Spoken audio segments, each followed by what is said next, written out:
Buenas tardes, bienvenidos todos alumnos, estudiantes de medicina y del área de la salud, así como el público en general, inscritos a este webinar de Hablemos sobre migraña. Mi nombre es Yair Guerrero Nieto, oficial local de Comité Permanente de Educación Médica del Comité Estudiantil de la Universidad Autónoma de Tamaulipas, y junto con la Dirección de Soporte de Nuevas Tecnologías y la Dirección de Soporte de Proyectos, les damos la más cordial bienvenida a este webinar sobre migraña, en conmemoración al Día Mundial pasada de Migraña, el día 12 de septiembre.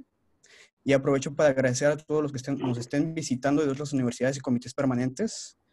Les voy a pedir de favor, en dado caso de, si tienen alguna duda, la puedan guardar para la sección final, los 15 minutos después de la conferencia. Y también les voy a pedir de favor que silencien todos sus micrófonos para que no haya interferencia ni distracciones.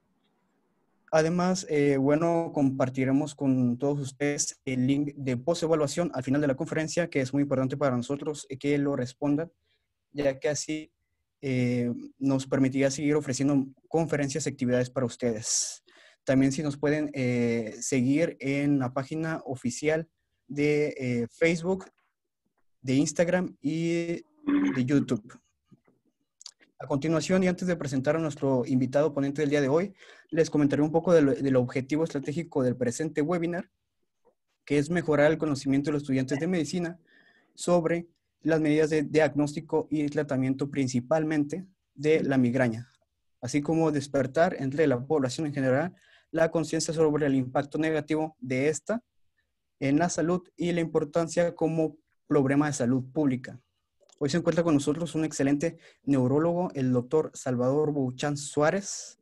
Él es egresado de la UNAM, obtuvo la neurología en Centro Médico de la Raza del IMSS, certificado por el Consejo Mexicano de Neurología desde 1983, neurólogo en Hospital General de Zona número 6 IMSS Ciudad Madero de 1983 a 2009, y es académico de nuestra facultad desde 1984 a la fecha. Y bueno, más que nada, agradecerle, doctor, por compartir toda su experiencia con nosotros.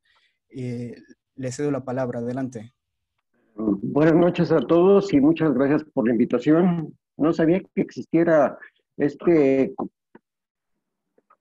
¿cómo le llaman ustedes? Es su Comité permanente. Comité Permanente de Educación Médica en la facultad. Que qué bueno que existe este tipo de proyectos. Es excelente. Les agradezco mucho su invitación. Y vamos a empezar hablando un poquito de migraña, pero que seguimos hablando de dolores de cabeza en general. ¿Sí?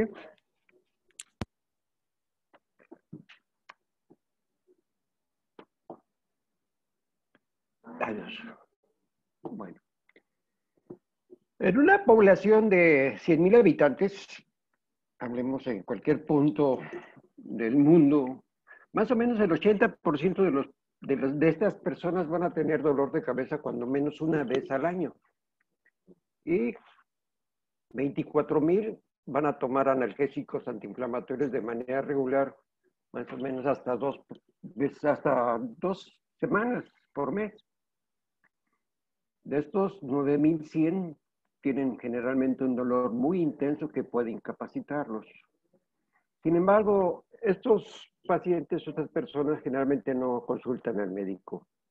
Y los que van a consultar al médico habitualmente van con el oftalmólogo, algunos con el otorrino, algunos con su médico familiar, pero no acuden realmente con el especialista en dolores de cabeza que viene siendo pues, el neurólogo. Y de estos, pues nada más 272 son los que requieren algún tipo de estudio para investigar la causa de su dolor de cabeza. Y solo en esto, en el 10, o sea, en el 0.1%, se les puede encontrar algún tipo de lesión intracraneal. Esto nos traduce que el diagnóstico de dolor de cabeza es eminentemente clínico y se basa en el interrogatorio, que es el armamento principal que tenemos para poder establecer el diagnóstico.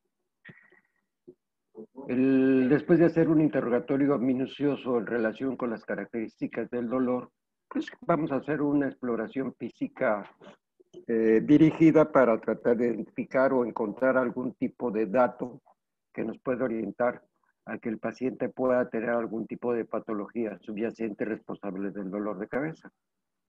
Y la mayoría de los errores diagnósticos precisamente se establecen en este punto, cuando no se hace un interrogatorio y una exploración detallada. La clasificación internacional de las cefaleas que la establece la Sociedad Internacional de Cefaleas habla de dolores de cabeza primarios y dolores de cabeza secundarios, siendo los dolores de cabeza primarios más del 90%. Y dentro de estos dolores de primarios, pues el primer grupo lo forma la migraña, el segundo grupo la cefalea por tensión, y hay un tercer y cuarto grupo que son cefaleas que están relacionadas con alteraciones trigeminovasculares que suelen asociar a algún tipo de manifestaciones asociadas. Digo, es el grupo más importante de pacientes con dolor de cabeza, la cefalea por tensión.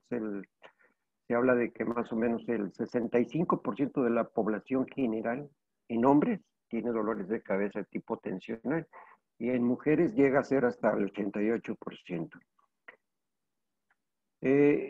Las cefaleas secundarias, pues aquí va a existir generalmente una patología subyacente responsable del dolor y ahí podemos encontrar varios grupos. Son 12 grupos los que, más bien serían 8 grupos de las cefaleas secundarias, donde están los tumores, las infecciones, problemas de causa metabólica, trastornos de alteraciones a nivel de estructuras pericraneales como otitis, problemas oculares, problemas rinosinusales, problemas a nivel de columna cervical.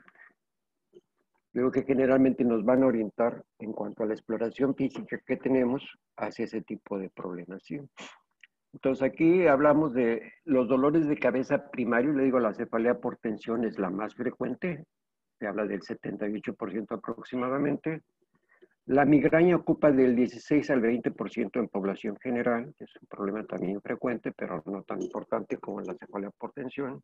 Y tenemos cefaleas de origen secundario. Una de las más comunes es la cefalea que se presenta por ayuno. Esto más o menos hasta un 19% de las personas lo pueden presentar. Alteraciones rinosinusales, un 15%. Algunas veces relacionado con un trauma craneal, independientemente de la magnitud del trauma, muchos pacientes después del mismo se quejan generalmente de una cefalea. Y hay causas, por supuesto, intracraneales que incluyen tumores, infecciones, sangrados, hemorragias. Y de ahí que sea importante generalmente buscar datos, banderas rojas que nos puedan orientar precisamente hacia una patología subyacente y en este caso pues vamos a requerir el uso de estudios paraclínicos para poder identificar la causa subyacente del problema del dolor de cabeza. Aunque la mayoría de los pacientes, le digo en el caso de la cefalea por tensión, la cefalea migrañosa, pues no hay ninguna normalidad clínica demostrable y al menos que presente datos un tanto atípicos en cuanto a presentación y nos va a obligar a hacer algún tipo de estudio para descartar patología subyacente.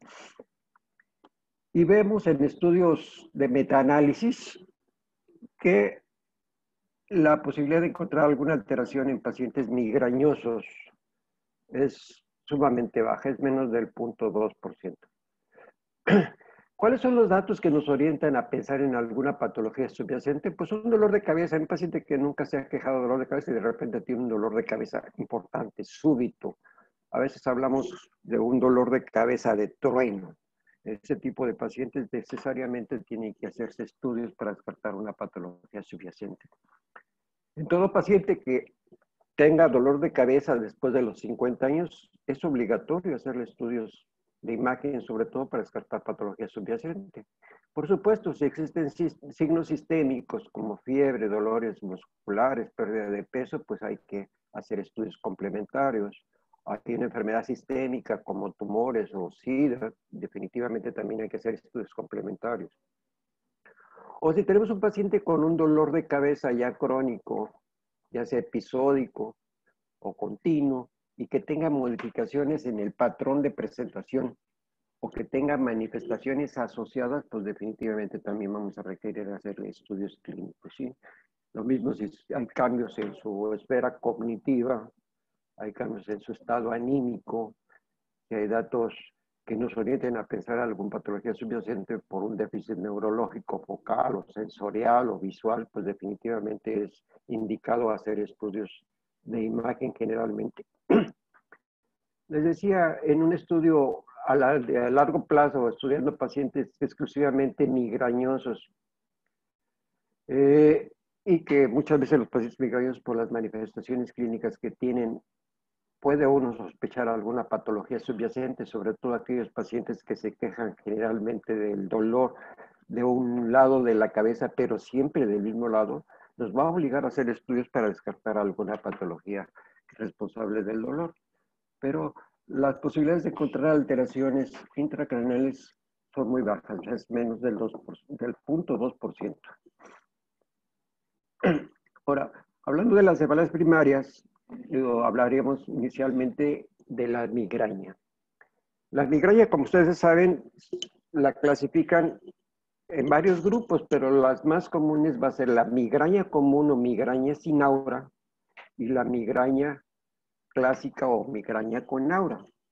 Para hablar de un paciente que tiene migraña sin aura o migraña común, la Sociedad Internacional de Cefaleas señala que debe tener cuando menos 5 ataques de dolor de cabeza que tienen una duración de 4 a 72 horas. Las características del dolor tienen que ser unilateral, pulsátil, de moderada a severa intensidad, generalmente incapacitante en el paciente, que se agrava con la rutina o actividades físicas y que puede estar asociada con náuseas, vómito, fotofobia, sonofobia, y puede tener algún tipo de manifestaciones viscerales también, ¿sí? Pero el paciente generalmente tiene que tener 5, cuando menos 5 ataques para que podamos hablar que tiene un problema de migraña sin aura. Y se habla de que es sin aura porque aquí la alteración es un problema que está relacionado con la vasculatura y con el nervio trigémino, que es el responsable de la sensibilidad del cráneo, del cerebro. Pero en los casos de migraña común se señala que la afectación de los vasos es del territorio de la carótida externa, de ahí que no haya manifestaciones neurológicas. En cambio, en la migraña con aura, el paciente suele presentar una serie de manifestaciones generalmente previas al ataque de dolor de cabeza. Y esas manifestaciones son generalmente por disfunción ya sea del tallo cerebral o de los hemisferios cerebrales. Las más características son las alteraciones visuales. Puede haber tinnitus, puede haber alteraciones visuales con escotomas, manchas ciegas en la vista, presencia de escotomas cintillantes. Generalmente este tipo de manifestaciones se establecen en un corto periodo de tiempo, que va más o menos de 4 minutos a 20 minutos, cuanto mucho. Y estos síntomas se pueden ir presentando de una manera gradual y después de 60 minutos generalmente empieza el dolorazo de cabeza, ¿sí? Para que haya o se hable de una migraña con aura, cuando menos el paciente debe de tener 2 ataques con esas características. ¿Sí? Y algo de los problemas que suele presentar el paciente o que relaciona su enfermedad está relacionado generalmente en mujeres con su ciclo menstrual, ya sea sobre todo en el periodo perimenstrual, puede ser antes del sangrado o después del sangrado. Y esto se refiere generalmente relacionado con la caída abrupta o el cambio hormonal que se sucede en esos momentos. Muchos tienen factores desencadenantes, gatillos, la exposición prolongada al sol, un ejercicio extenuante, la falta de sueño, o muchos como los médicos, la mayoría de los médicos que estamos habituados al café, la supresión del café el fin de semana precipita los cuadros dolorosos, la ingesta de determinado tipo de bebidas alcohólicas, cerveza, vino tinto. Un punto importante es que la mayoría de los pacientes van a tener historia familiar de problemas similares. Pueden asociarle, digo, algún tipo de manifestaciones como vértigo, tinnitus, aturdimiento, alteraciones en el estado anímico, generalmente. Entonces, la identificación del cuadro, le digo, básicamente en el interrogatorio podemos establecer el diagnóstico. Y se ha observado que el paciente generalmente tiene un periodo de pródromos, donde va a tener una serie de manifestaciones previas al ataque, ya sea en la migraña con aura o la migraña sin aura, luego el dolor raso de cabeza y luego un estado post-cefalea que suele durar más o menos, que va de 4 a 72 horas el problema. Las manifestaciones prodrómicas más comunes que se encuentran, pues, son exaltación, irritabilidad, depresión, hambre, sed, embotamiento, confusión. El paciente siente que le va a dar el dolor de cabeza 24 o 48 horas antes de que se establezcan las manifestaciones álgidas. Esas manifestaciones pueden ser excitatorias o inhibitorias. Puede ser irritable, le digo que esto es exaltado, con hiperactividad. Tiene incremento en la necesidad de vaciar la vejiga o tiene aumento del número de evacuaciones en el día. O puede ser inhibitorio las manifestaciones, como el enlentecimiento mental, pobre concentración, debilidad, fatiga, escalofríos, anorexia, constipación, embotamiento o sensación de plenitud abdominal. Esto se presenta habitualmente, le digo, previo al estado álgido. Entonces, las manifestaciones de aura, le digo, son manifestaciones generalmente transitorias, duran poco tiempo. Lo más común son las alteraciones visuales, manchas ciegas en el campo visual, espectro focrificado o escotoma cintillante, les decía. Puede presentarse déficit motor o alteraciones sensoriales como entumecimientos, adormecimientos, parestesias.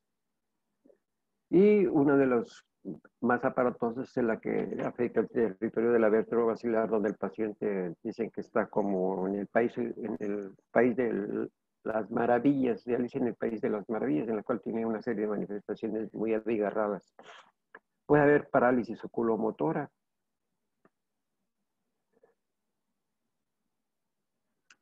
Y estos síntomas van a reflejar precisamente una afectación cortical o del tallo cerebral. En estos casos, la alteración estaría en la vasculatura precisamente del territorio carotídeo o vértebro-basilar dentro del cráneo, a diferencia de la migraña común, le digo que se afectaría, o que se supone que afecta a la carótida externa. Los síntomas se van estableciendo de una manera lenta y gradual, le digo, tienen un corto periodo de duración y suelen remitir o pueden continuar durante la fase álgida del dolor de cabeza. El dolor de cabeza es muy intenso, pulsátil, punzante, incapacitante. El paciente busca estar en un sitio donde no reciba muchos estímulos, busca el aislamiento, se encierra en su cuarto y el sueño suele mejorar generalmente las manifestaciones clínicas. Y eso lo vemos más comúnmente en los niños. Hay muchos niños que llegan de la escuela y avientan sus cosas y se echan un clavado a la cama y después de 1 o 2 horas que se durmieron se levantan ya sin problemas de dolor de cabeza.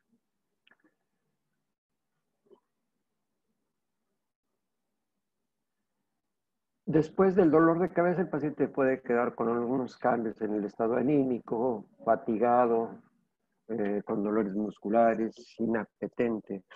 Y esto suele durar hasta 72 horas en algunos casos. Ahora, muchos pacientes que son migrañosos, después del cuadro de la migraña, pueden quedar con un cuadro de cefalea por tensión. Ya el dolor de cabeza por tensión ya es un dolor más tolerable, no es incapacitante, es sordo, generalmente es bilateral y va asociado habitualmente con contracturas de las masas paravertebrales en la nuca. ¿Sí?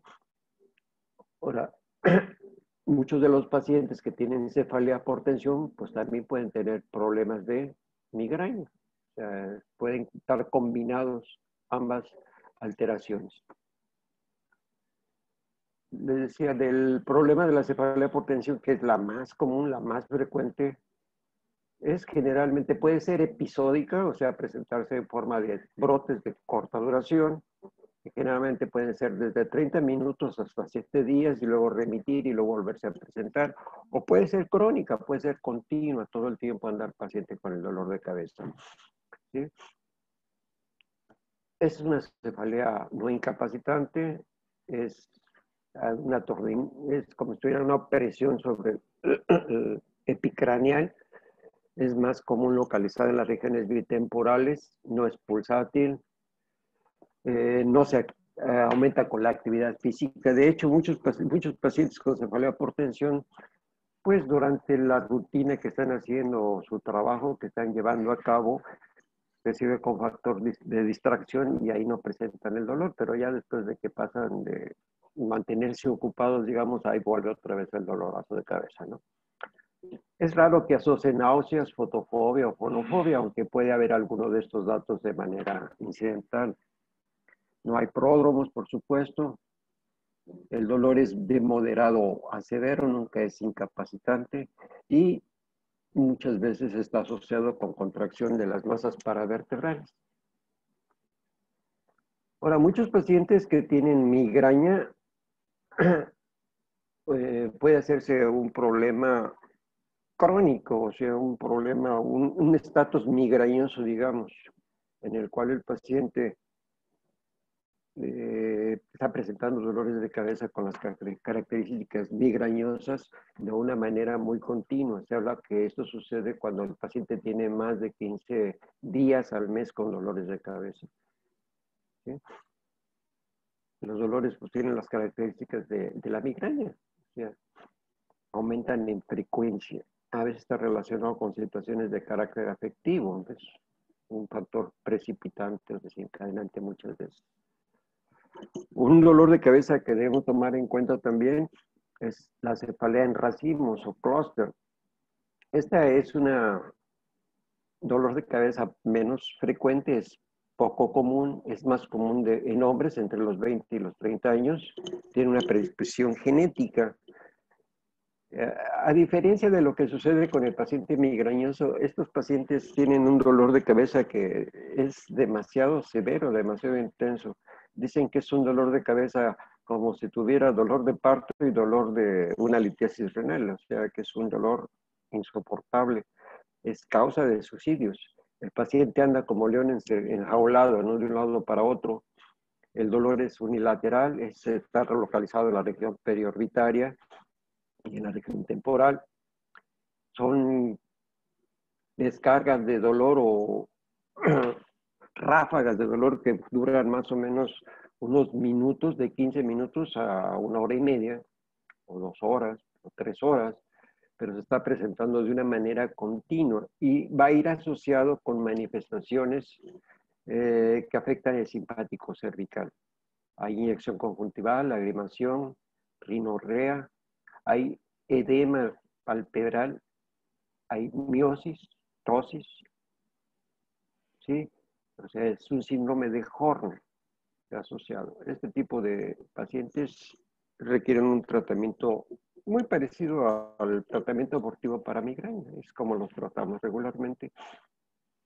Como veremos más tarde, digo, este tratamiento va a ser muy similar al paciente con el ataque migrañoso.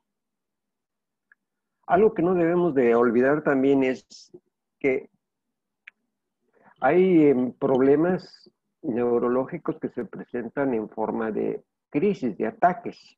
Uno de ellos es la migraña, otros son los cuadros de epilepsia y otros son los cuadros de isquemia cerebral transitoria. Entonces, si tenemos un paciente que tiene factores de riesgo vascular, sobre todo un paciente mayor de 50 años, debemos de tomar en cuenta que puede tener un déficit neurológico transitorio, y los datos que nos va a orientar precisamente va a ser que va a haber pérdida de la visión, ¿sí? Puede haber una maurosis transitoria, la instalación del cuadro es muy abrupta y simultáneamente puede ocurrir déficits sensoriales o motrices, ¿sí? La duración de un cuadro de isquemia cerebral transitoria generalmente es menor de 4 horas, generalmente dura menos de 15 minutos, pero puede durar hasta 4 horas. Este tipo de cuadros habitualmente este, predisponen a que el paciente en las siguientes 3 o 4 semanas pueda tener un infarto mayor. La cefalea puede acompañarlo, aunque no es un dato muy común.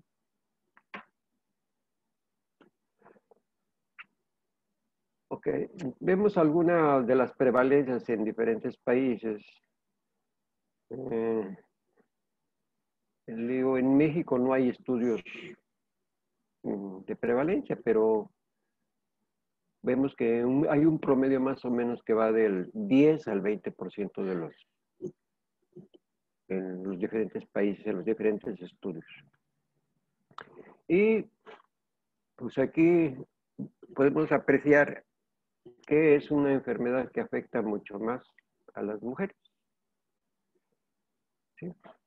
En la infancia generalmente está más o menos parejo el porcentaje, pero después de la adolescencia se dispara el problema en las mujeres. Más o menos va de 3 a 1 en relación con los hombres.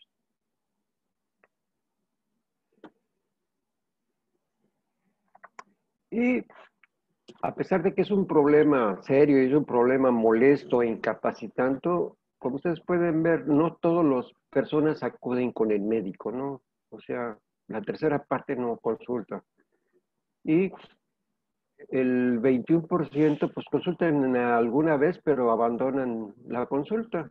Y solo más o menos cerca de la mitad son los que son más apegados a la consulta. Y eso es fundamental porque a pesar de que, bueno, no llevan un control, no llevan una consulta, los pacientes que no consultan, pues tienen también problemas severos. Más de la tercera, de las 2/3 pueden ver, tienen un dolor muy severo y tienen problemas de incapacidad, ¿sí? Que los manda a cama. Sin embargo, pues no consultan con el médico. Y como pueden ver ustedes aquí, en Estados Unidos hay un alto porcentaje de que nunca recibieron atención médica, ¿sí? Y hay algunos que consultaron con el médico, pero sin embargo el médico no pudo hacerles el diagnóstico y por lo tanto no recibieron un tratamiento apropiado o adecuado para su problema.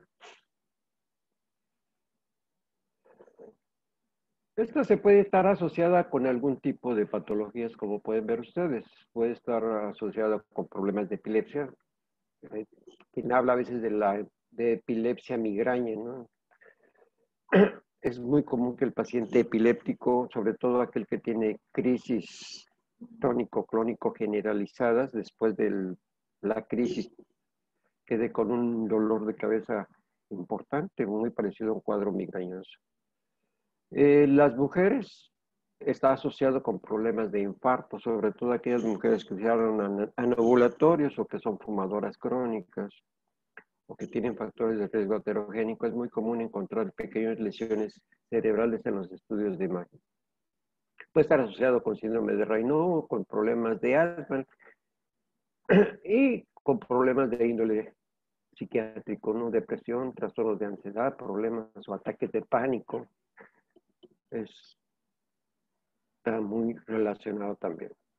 De ahí que a veces el paciente, dentro de los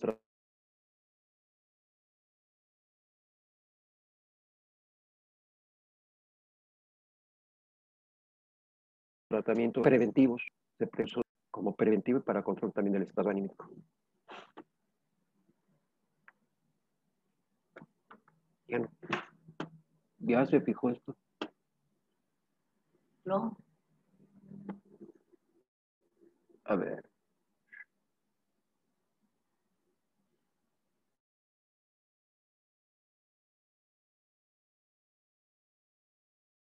¿Ya?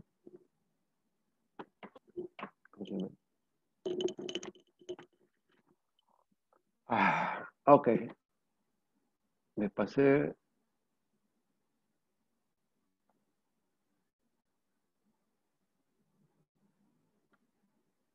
Es que me pasé varias. Bueno,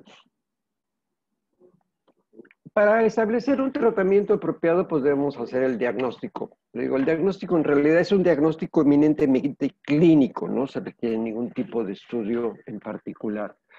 Hay que educar al paciente y establecer unas expectativas realistas. Sabemos que el problema de la migraña es un problema periódico, ¿no? Nadie puede predecir cuándo le va a dar un ataque de migraña a una persona. Entonces, sobre todo en las mujeres, hay una relación muy estrecha durante la vida reproductiva. O sea, se presenta en la adolescencia y va a estar frecuente hasta después de que deje de reglar. En la menopausia disminuye considerablemente los ataques, pero no hay hay que hacerle señalar precisamente que el tratamiento, no hay ningún medicamento específico que les vaya a quitar el problema, pues.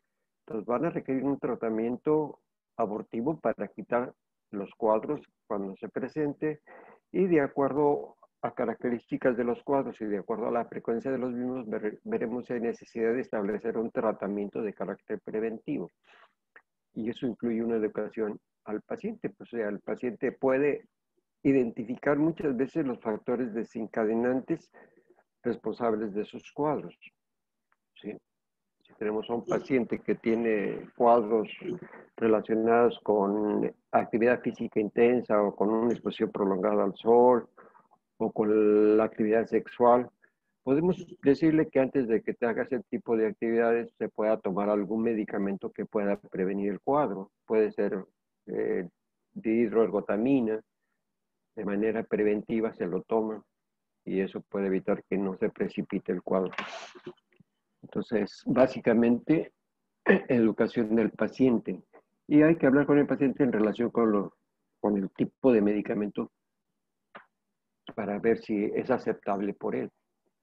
Entonces, el manejo siempre va a ser individual para cada paciente, ¿sí?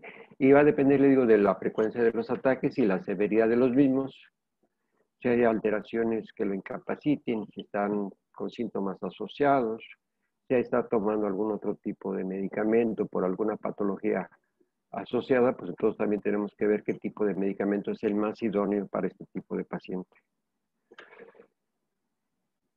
Entonces, el tratamiento agudo, pues, consiste fundamentalmente en tratar de abortar el cuadro, ¿sí? Restaurar la capacidad funcional del paciente, utilizando la menor cantidad de medicamentos necesarios y la menor cantidad, o sea, medicamentos que tengan menos efectos secundarios. Hay varios medicamentos que se emplean de manera abortiva, medicamentos de primera línea le llaman, y están los triptanos, la ergotamina y la hidroergotamina, son medicamentos que se emplean habitualmente para abortar el cuadro. Son medicamentos de primera línea en casos de dolores de cabeza moderado a severo. ¿Sí? Aunque nosotros podemos hacer una escala de manejo, o sea, establecemos el diagnóstico,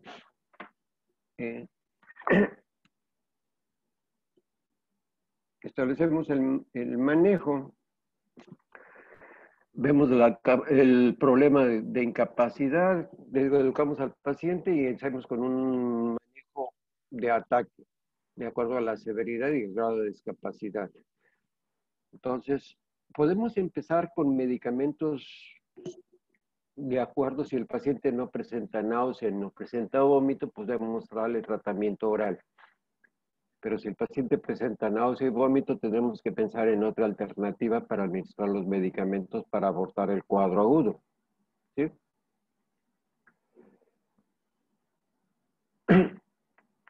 Entonces, los medicamentos, le digo, que se pueden emplear son los triptanos, la dihidroergotamina, la combinación de acetaminofén, aspirina más cafeína, ya conocen ustedes los nombres comerciales de esos, han mostrado una efectividad comparable precisamente a los triptanos a la dihidroergotamina. Sí, o sea, lo ideal es empezar probablemente con este tipo de medicamentos si son tolerados por la vía oral.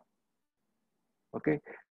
La aspirina, el ibuprofeno, el naproxeno, digo, asociados con cafeína, muchas veces son suficientes para abordar el cuadro. La cafeaspirina forte, el ibuprofeno con cafeína, el Actron Plus, pueden ser suficientes para abordar el cuadro, sobre todo si el paciente no está con vómitos. Ya si hubiera problemas de vómito, pues entonces tendríamos que utilizar medicamentos parenterales o intranasales. O sea, aquí no tenemos este medicamento que es un barbitúrico. Un esquema sería utilizar aspirina con metoclopramida, ¿sí? De 600 miligramos a 1 gramo de aspirina con 10 miligramos de metoclopramida. Es una combinación muy buena para cortar el ataque. Y debemos esperar cuando menos 2 horas para valorar el efecto del medicamento. Se puede repetir la dosis, pero si no hay una respuesta adecuada con esto, podemos entonces pasar al tratamiento con el triptano, ya sea suamitriptano, ya sea Imigran, el triptano, algunos de los medicamentos ya demostrado, que han demostrado ya su eficacia. ¿Sí? El Somic es un medicamento que se puede administrar de manera sublingual, entonces no tiene necesidad de tragarlo y pasar el medicamento y lo pueda vomitar, o sea, se absorbe directamente de la mucosa oral. O también tenemos el Imigran en forma de administración nasal. O sea, el paciente se da un pericazo, más o menos son 20 miligramos, y también tiene un efecto excelente. O el Imigran subcutáneo, la ampolleta de 6 miligramos se puede aplicar subcutáneamente. El problema de los triptanos es en los pacientes que tienen problemas de hipertensión y cardiopatía. Ahí sí están contraindicados completamente. Aunque, ya que estos medicamentos han mostrado que el paciente puede tener un cuadro anginoso, aunque ya se han hecho estudios y definitivamente no hay elevación de enzimas cardíacas ni alteraciones electrocardiográficas que apoyen el diagnóstico de infarto. Pero es algo que debemos tomar en cuenta. La otra opción es el uso de la dihidroergotamina. La dihidroergotamina con cafeína, que lo conocen ustedes, el Tonopan, el Didergot, son medicamentos también que pueden ser sumamente útiles como medicamentos de segunda línea para abordar el cuadro. ¿Sí? Y podemos esperarle un par de horas para valorar otra vez. Se puede repetir a las 2 horas el triptano o la ergotamina para el control del problema. Entonces, podemos utilizar cualquier analgésico antiinflamatorio, podemos a las 2 horas utilizar una segunda dosis o podemos llegar al uso de triptanos. Hay quien puede utilizar también medicamentos como ketorolaco con tramadol, ¿sí? Pero los opiáceos no han tenido una buena aceptación realmente para el control de los dolores en el migrañoso. Generalmente son los analgésicos antiinflamatorios no esteroideos y los derivados del ergot. Ahora, esos son tratamientos generalmente para fase aguda. Ahorita pueden hacer más preguntas ustedes ya que terminemos con esto. Pero cuando los problemas de dolores de cabeza son muy intensos y son incapacitantes, siempre que se presentan o nuestro paciente está teniendo más de 2 cuadros por semana o hablan que hasta 4 ataques por mes, es ideal ponerle un tratamiento de carácter preventivo, ¿sí? Aquí debemos ver si el cuadro es episódico relacionado con algún factor desencadenante como el ejercicio o la actividad sexual o con la ingesta de bebidas etílicas. Entonces, se puede utilizar un medicamento preventivo, les decía, antes de la actividad. Podemos dar, les insisto, dihidroergotamina previo a, vamos a ver, un encuentro sexual. ¿Sí? Si ese subagudo está relacionado con el ciclo menstrual, pues podemos utilizar algún tipo de anovulatorio que impida que haya cambios bruscos o caídas hormonales en el ciclo menstrual para mantener un nivel hormonal constante. Es una manera de proteger. O también se puede emplear a veces muchos medicamento preventivo previo al sangrado, si es que se presenta premenstrual, o si es postmenstrual, pues durante la menstruación dar algún tipo de medicamento. Se puede dar ergotamina, aunque lo más fácil es, a veces le digo, mantener un nivel hormonal constante con el uso de anovulatorios.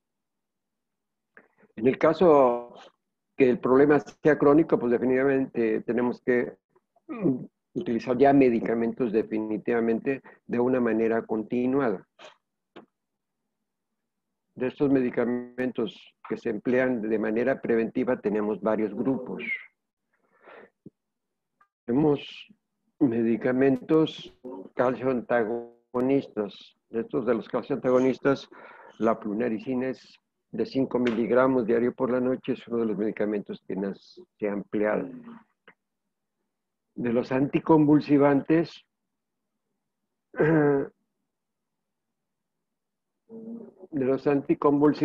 tenemos altopiramato. Bueno, aquí estamos hablando de lo que estaba ahorita hablando, dar la medicación preventiva cuando la migraña sea muy incapacitante, cuando los ataques sean más de 2 por semana, ¿sí? Y si hay también alteraciones relacionadas con el cuadro agudo, como es la migraña hemipléjica, con aura prolongada. Se habla de aura prolongada cuando el cuadro dura más de 60 minutos. Le digo, generalmente los cuadros duran de 4 a 20 minutos como máximo. En los casos de migraña basilar, o si hay infartos migrañosos, pues siempre hay que darle preventivos. Entonces, de los anticonvulsivantes se ha empleado el valproato, semisódico, es excelente, puede controlar bien, y el topiramato preferentemente. Valproato, más o menos 250 miligramos cada 12 horas. O topiramato, empezar con 25 miligramos por la noche. Ha tenido muy buen efecto en los pacientes. De los antidepresivos se prefieren los antidepresivos tricíclicos, la amitriptilina, preferentemente a la nortriptilina. De esto se puede emplear 12.5 miligramos a 25 miligramos, generalmente es suficiente para evitar los cuadros agudos. O sea, aquí lo que hay que insistir al paciente es que el medicamento preventivo lo que va a hacer es no quitarle la migraña, sino que los cuadros sean más espaciados y menos severos. Eso es lo que se busca. El propranolol va de 10 a 40 miligramos por día, también se puede utilizar. Le digo, de los calcio antagonistas, preferimos la plunaricina de 5 miligramos, y yo creo que esos son los que más empleamos.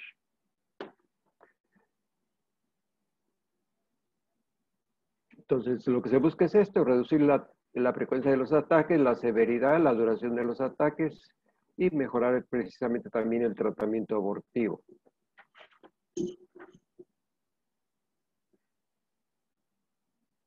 Hay que usar medicamentos ya comprobado eficacia. Le digo, los que estaba señalando son los más empleados hasta la fecha.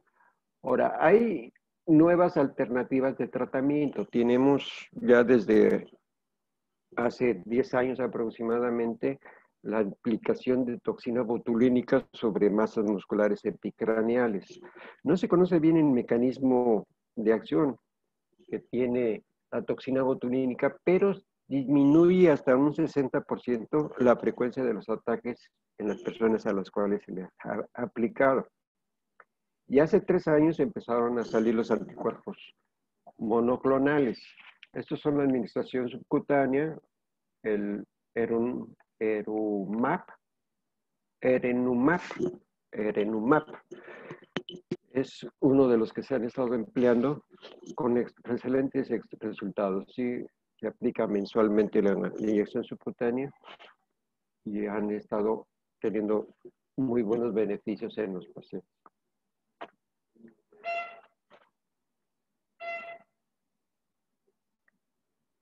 Entonces, hay que tomar en cuenta si el paciente tiene algún tipo de problema asociado. Uno de los problemas que solemos encontrar con los pacientes con cefalea es el abuso de analgésicos. O sea, son generalmente personas que toman de una manera, pues, arbitraria los analgésicos. Y se habla de abuso de analgésicos cuando el paciente toma más de 10 tabletas de analgésicos combinados en 2 semanas. O de analgésicos simples que tomen más de 15 tabletas en 2 semanas. A veces ahí hay un ciclo en el cual hay un rebote y el dolor de cabeza es precisamente por el abuso de analgésicos. Entonces debemos tomar en cuenta esa posibilidad, porque a veces lo primero que hacer es precisamente suspender los analgésicos en los pacientes antes de darles algún otro analgésico para tratar de controlar su dolor. Y por supuesto, le digo, es necesario ver que si hay comorbilidad para ver que no haya interacción entre los medicamentos que podamos estar administrando con los medicamentos que toma regularmente nuestro paciente. Una de las cosas que apreciamos mucho en los niños es una buena respuesta con la ciproheptadina. Es un medicamento que actúa directamente sobre la serotonina, es un estimulante del apetito y funciona muy bien como medicamento preventivo. Aparte de que funciona como medicamento preventivo en los ataques de migraña en los niños, es un estimulante del apetito, entonces los papás se ponen contentos. Además los tranquiliza a los niños, les induce sueño. Entonces, pues el tratamiento va a estar de acuerdo a la preferencia del paciente, a la tolerancia del mismo, que no haya contraindicaciones en su tratamiento. Por supuesto, va a estar contraindicado en el embarazo. Y en aquellos pacientes que tienen un alto contenido de estrés, pues a veces es necesario utilizar medicamentos ansiolíticos asociados con los medicamentos. Aunque la amitriptilina tiene un efecto ansiolítico discreto, a veces es necesario añadirle algún ansiolítico, como alprazolam. ¿Sí? Hay algunas medidas terapéuticas no farmacológicas, como es, o sea, si el paciente identifica sus factores precipitantes o agravantes, pues hay que educarlo al respecto, ¿no? Tratar de evitar ese tipo de situaciones, como es el ayuno, la ingesta indiscriminada de analgésicos, eh, el, el desvelo, ¿sí? El cambio de ciclo, o sea, la inversión del ciclo vigilia-sueño, el insomnio, algunas condiciones ambientales como el calor, la luz, algunos olores, en especial las fragancias. Digo, en el caso de la mujer, por los cambios hormonales y, por supuesto, las situaciones de tensión y estrés. Y aquí hablamos de tratamientos pues de relajación, hipnoterapia, ¿sí? Algunos casos como acupuntura pueden ser de utilidad.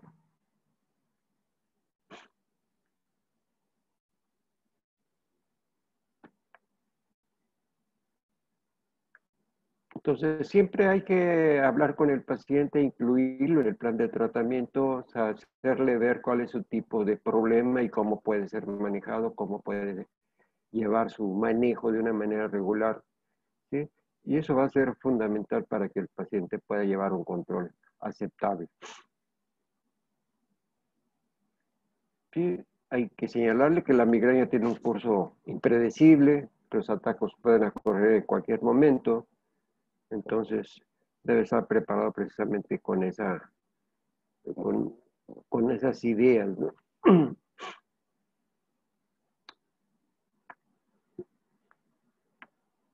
Entonces, las causas de falla terapéutica serían precisamente que no tengamos un diagnóstico correcto del problema que está teniendo nuestro paciente, no identificar los factores precipitantes o desencadenantes de los cuadros, utilizo de fármacos no adecuados y algunos otros factores. Pero siempre hay que estar eh, de acuerdo, bueno, hablando con el paciente para que realmente entienda cuál es su problema. Y de acuerdo con los estudios que se puedan efectuar, digo, el electroencefalograma, pues no hay ninguna indicación, al menos que nuestro paciente pueda tener alteraciones de conciencia, ¿sí? O algún déficit neurológico, o que los síntomas sean un tanto atípicos. Pero muchas veces podemos tener un paciente, le digo, con problemas de epilepsia que tiene problemas de migraña y entonces en esos casos pues, se puede requerir algún estudio de electroencefalográfico, pero no es muy útil. Los estudios de tomografía o resonancia, le digo, al menos que tengan cambios en el patrón del dolor de cabeza o que tengan convulsiones asociadas o algún déficit neurológico mantenido, pues van a ser necesarios hacerlos, pero generalmente no es una regla hacer este tipo de estudios.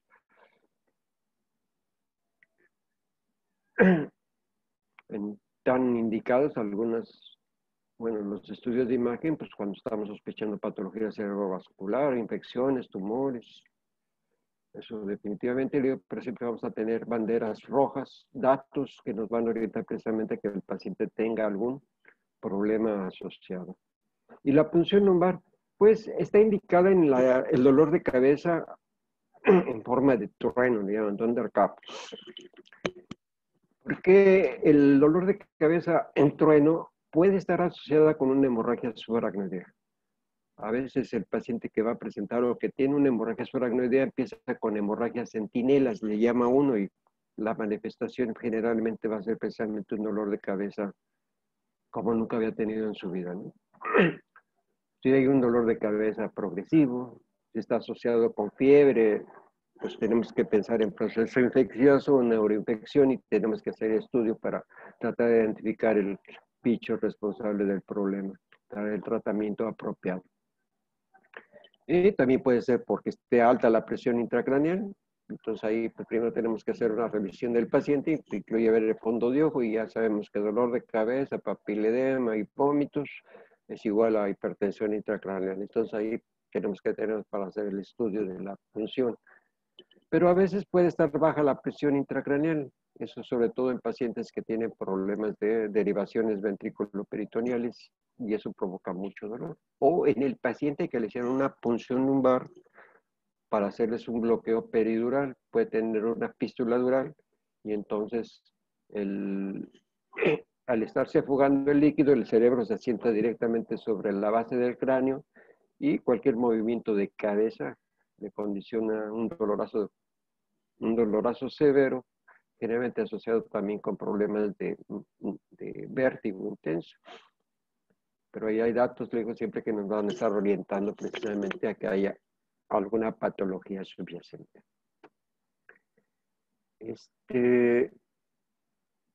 Espero que sea de utilidad lo que estamos platicando y estoy listo para que me hagan las preguntas que quieran.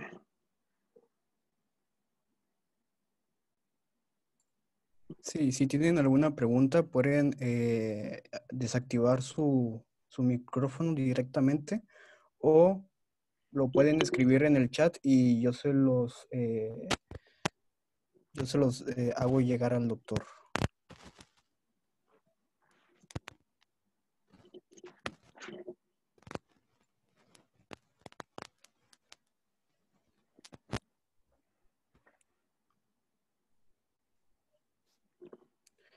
Citlali Mar pregunta, ¿puede repetir el medicamento que se le da a los niños que induce el sueño y da apetito? Es la ciproheptadina. Se llama Doremil en la calle.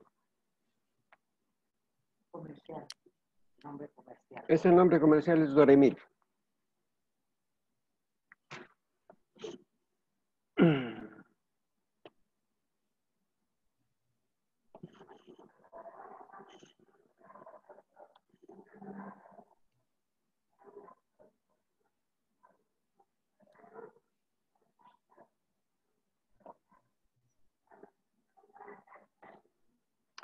Viene en suspensión, viene en solución.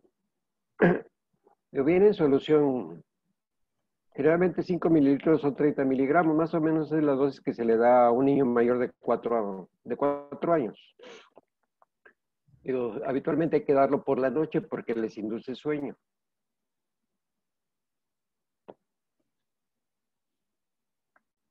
Otro nombre comercial, la ciprolicina ferrocálcica se llama también. Armando Domínguez pregunta, ¿cuáles eran las dosis de aspirina más metoclopramida? La aspirina es de 600 a 1 gramo, de 600 miligramos a 1 gramo. Y la metoclopramida es de 10 miligramos. Generalmente vienen asociadas. Hay gente que utiliza el analgésico. Bueno, la aspirina no viene parenteral, pero podemos dar ketorolaco, 10 miligramos intramuscular junto con metoclopramida, 10 miligramos. O se le puede dar metamizol, 500 miligramos con metoclopramida. Tiene un efecto estupendo ese tipo, esa combinación. Hay quien utiliza también prometacina junto con el analgésico.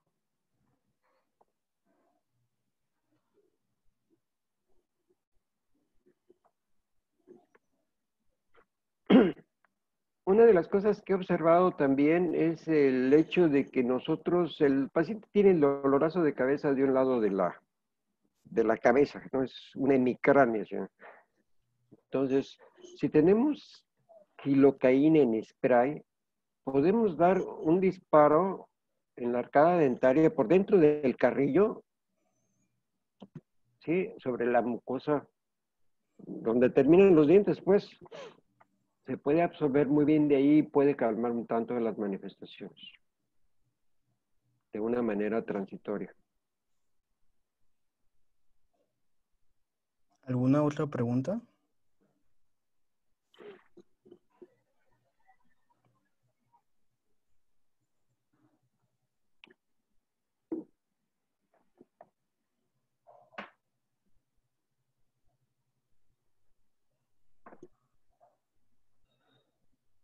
Fueron pocos participantes, ¿eh?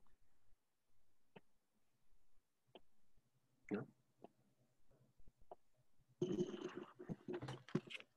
Alicia Olvera pregunta, ¿qué se hace en la población pediátrica? ¿Se le puede dar algún tratamiento? En la población pediátrica, híjole, mira, habitualmente te digo, los niños que tienen dolor de cabeza, se le puede utilizar un medicamento preventivo. Pues yo creo que le podríamos dar un poco de valproato de magnesio, 10 miligramos por kilo de peso por día, dividido en 2 tomas. El valproato semisódico. Quizás sería un medicamento preventivo. En caso, digo, depende básicamente de la frecuencia y de la severidad de los ataques. Sí, sería una opción. Gracias, Pues doctor. le digo, Mira, pero también la ciproheptadina, lo que le señalaba primero, la ciproheptadina en los niños, yo la he utilizado y me ha funcionado bien desde hace muchos años, como preventivo. otra pregunta que nos mencionan, ¿hay algún alimento que se deba evitar consumir para prevenir la migraña? Mira, hay una infinidad de alimentos que se han señalado como factores desencadenantes de migraña, ¿no? Eso incluyen embutidos, quesos secos, frutas como las bananas, la comida china, el alimento enlatado que tiene glutamato monosódico, todo como conservador. O sea, hay infinidad de alimentos que suelen prohibirse a los migrañosos. No, aquí definitivamente no. O sea, el paciente migrañoso es un paciente generalmente un tanto observador en cuanto a sus factores desencadenantes y precisamente para eso hay que educarlos. Tratar de identificar qué tipo de situación o qué tipo de alimento le puede precipitar el dolor de cabeza. Sí, es como aquí nosotros que nos vamos a la playa el fin de semana y nos echamos 2 cervezas y ya regresamos con un dolorazo de cabeza. Si ya sabemos que eso va a pasar, te digo, puedes tomar un medicamento preventivo. Y por supuesto, tratar de no exponerse tanto al sol, ¿sí? Pero decirle al paciente que no puede comer tal y tal alimento, yo creo que no. Él tiene que identificar a veces cuáles son los alimentos que le precipitan dolor de cabeza, ¿no? El Ok, chocolate, el café, no sé, hay varios cosas. gracias, doctor. Otra pregunta. Carlos Gerardo, ¿en qué caso se puede usar el tramadol? Es un analgésico, hay que tener, es un analgésico convencional, o sea, lo puedes emplear si lo tienes a la mano. O sea, aquí puedes emplear el que tengas a la mano, pues metamisol, paracetamol, el que tú tengas, ¿no? ¿Cuál sería la medida terapéutica a utilizar en pacientes alérgicos a los AINES? O ahí en este caso yo creo que los derivados del ergot, en este caso sería la dihidroergotamina, puede ir sola, ¿sí? Ahí Otra no es pregunta. analgésico. ¿Cuál sería la mejor recomendación para una paciente con migraña crónica que tiene 5 episodios al mes y que lleva padeciéndola 50 años? Bueno, aquí, o sea, si son 5 al mes, o sea, son muchos ataques. Eh, o sea, el tratamiento abortivo, ya quedamos, va a funcionar nada más para quitar el cuadro, pero lo que necesitas es tomar un medicamento preventivo.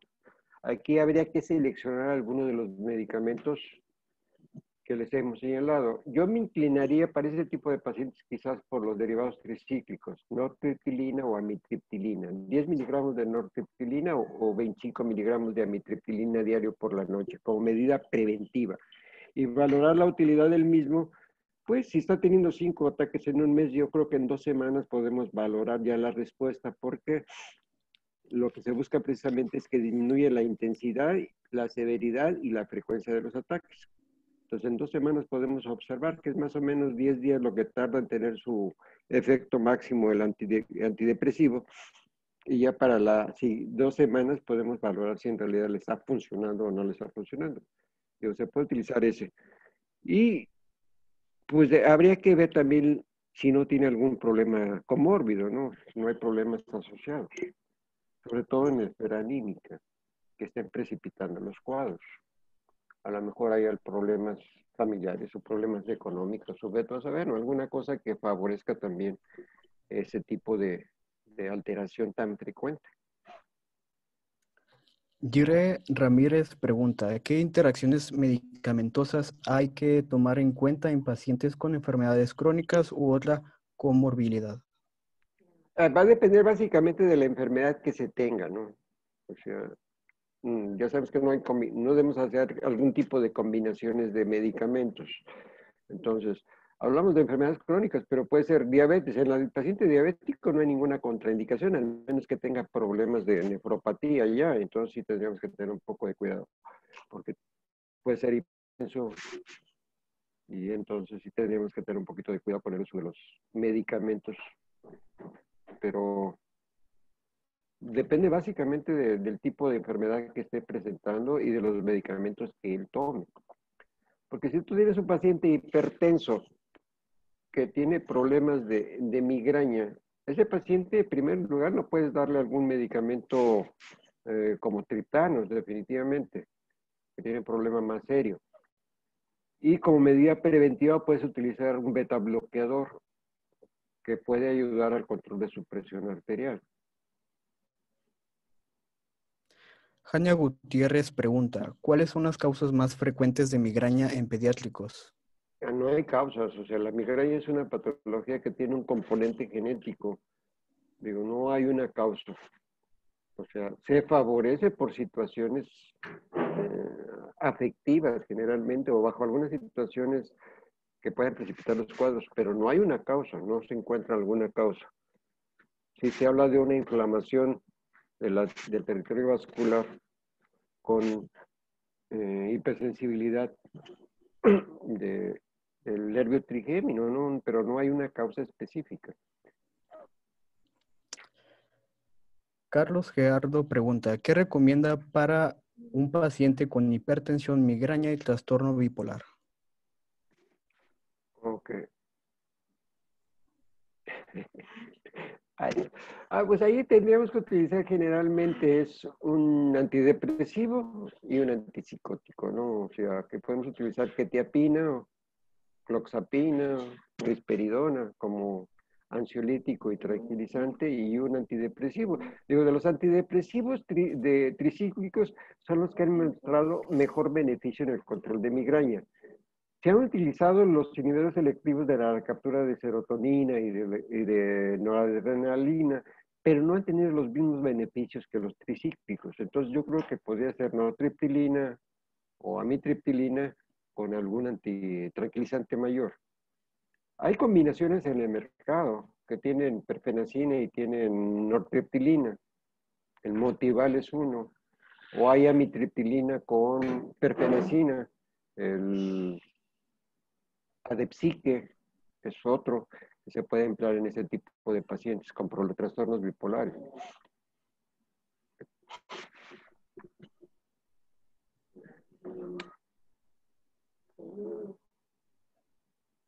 Ok. Ok, creo que ya no hay más preguntas. Pues más que nada, doctor, muchísimas gracias de nuevo por esta plática, esta excelente ponencia. De verdad que ha estado muy completa y ha generado un punto positivo para nosotros en nuestro conocimiento. Bueno. Eh, Sí. Por favor, no se olviden de contestar el cuestionario de post-intervención que les voy a dejar en el grupo de WhatsApp. Ok. Pues gracias a ustedes por la invitación. Y buenas noches. Buenas noches, doctor.